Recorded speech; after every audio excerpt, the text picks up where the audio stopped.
Здравейте, приятели! Аз съм Жозеф. Ново видео, ново предизвикателство. Реших да създам безплатно обучение за eBay в YouTube, така че ще бъде страхотно. Подготвил съм ви няколко епизода, ще ги номерирам, така че ще можете да следвате обучението в ред, така че ще започнем директно. Виждате, че съм на екрана си директно, така че не губим време. Преди да започне видеото, сложете един голям лайк, абонирайте се за канала. Не забравяйте, че при 500 лайка давам 3 пъти по 50 евро. Тоест 50 евро на 3 души в коментарите. Просто трябва да харесате, коментирате и да се абонирате за канала. Останете до края, за да получите пълното обучение. Да започваме. И така, преди да започнем, има едно нещо.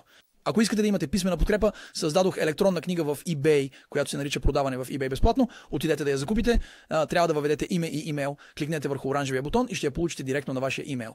След това, ако искате да отидете по-далеч и да имате по-напреднало обучение от 80, 120, 120 видеа, има моето обучение eBay Dropshipping. Всички връзки са отдолу. Действайте, приятели. А сега започваме епизод 1, приятели. Как да продавате в eBay безплатно. Ето, много хора искат да знаят как да продават в eBay безплатно, но не знаят непременно как да го направят и така нататък. Така че съм тук, за да ви науча на това. Значи, първо има два начина да продавате в eBay, като частно лице и като професионалист. Сега ще преминем към моя екран. Ще ви покажа това по-точно. Така че, виждате, аз имам професионален акаунт. Ето, това е професионален акаунт, който имам. Това е моят тестов акаунт, но е професионален. Когато се опитвам да продам нещо, което ще лисна, ще кликна на продай. Ще искам да лисна продукт, създавам си обява, уникална обява, те ще ми поискат 36 стотинки такса. Каквото и да сложа, каквото и да направя, това са 36 стотинки такса, защото не съм купил магазин. Така че ако имате професионален акаунт без магазин, ще платите 36 евро, извинете, 36 стотинки евро такса. Ето 36 стотинки. Доказателството е тук. Пробвам тестов акаунт, не съм купил магазин, защото магазинът струва 25 евро на месец. Това е тестов акаунт, така че не го използвам наистина. Затова нямам нужда да взимам магазин. Значи това са 36 стотинки без магазин с професионален акаунт. След това, ако вземете бутика отново, ще отменим това, няма нужда да го правите. Ако ще вземете бутика, отивате тук в настройки на акаунта и имате секция, която се нарича регистрация тук. И ако искате да вземете бутика, това е 25 евро на месец и имате право на 200 или 300 обяви, зависи от акаунта, който имате. Но проверете предимствата на бутика, ето той ви показва. Ето, бутикът е 19 евро и 50 цента без ДДС, ще бъде 24 евро във всички случаи на първа страница. И общо взето имате 300 обяви на месец, след това 20 търга. Така че общо взето това е платения метод. Всъщност, ако искате, ще плащате с професионален акаунт. Всички хора, които искат да го правят професионално, ще трябва или да плащат 36 стотинки на обява, или да вземат магазин за 20, 40 или 150 лева на месец. Можете да проверите предимствата в настройки на акаунта, регистрация, както ви показах сега.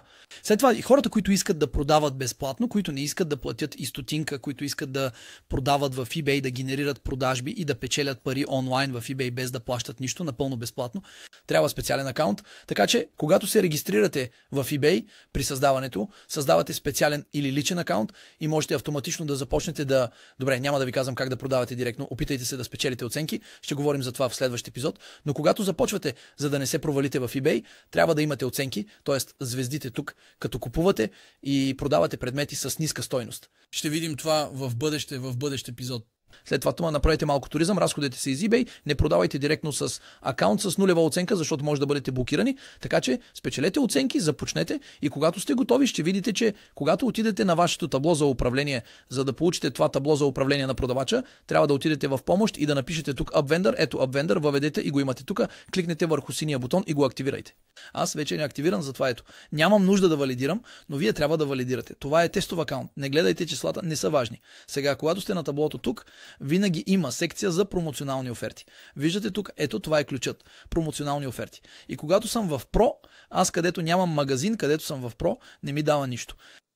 Когато сте в Pro режим, обикновено когато плащате за магазин, ще има няколко оферти от време на време, но ако не съм платил за магазин, не ми предлага нищо. Обаче, за да ви насърчи да продавате, какво прави eBay? Ако вземете безплатен акаунт, 100% безплатен, отново повтарям, акаунтът е безплатен за отваряне на акаунт в eBay, просто трябва да кликнете на вие ще...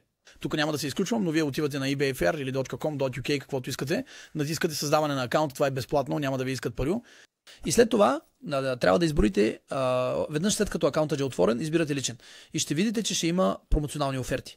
И обикновено за да насърчат продавачите да започнат да продават в eBay и да се отърват от стоките си или други, те обикновено ще ви предложат 150 безплатни обяви на месец. Значи просто трябва да кликнете върху промоционална оферта тук. Активирайте офертата. Там аз нямам, но ето, активирайте офертата и автоматично ще имате 150 безплатни обяви на месец. Това означава, че можете да продавате в eBay безплатно. Това означава, че можете да обявите продукт в eBay, което ще ви покажа в следващия епизод. Не се притеснявайте, подготвил съм цялото това безплатно обучение за eBay в YouTube. Ще има няколко епизода, ще ги номерирам всички, ще видите, това наистина ще ви помогне.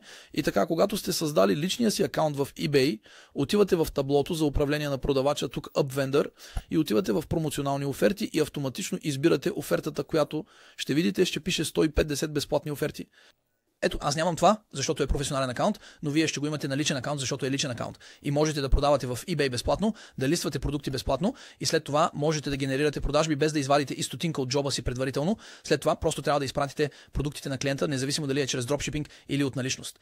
След това само вие решавате, ще го видите в един епизод. Ще го разгледаме с Фандама стратегиите, ще го разгледаме в епизод номер 7, който съм планирал. Така че ето малко за това как да продавате в eBay безплатно. Доста е просто с личен акаунт и с промоционалните оферти на eBay, които можете да намерите на вашия Up Vendor точно тук, генерично. И така, нещо важно, което трябва да ви кажа също, нали? Когато правите бизнес, трябва да се декларирате. Не трябва да правите каквото и да е отново. Така че рано или късно сте задължени да преминете на професионален акаунт. Безплатната продажба в eBay, тя е временна. След известно време, когато генерирате 20 транзакции през последните 12 месеца или 3000 евро оборот от продажби на година, това не е доход, това не е нетна печалба, това е оборот. 3000 евро продажби на година или 20 транзакции трябва да се декларирате, така че ще трябва да преминете на професионален акаунт, така че в общи линии този метод работи добре, но ще остане временен.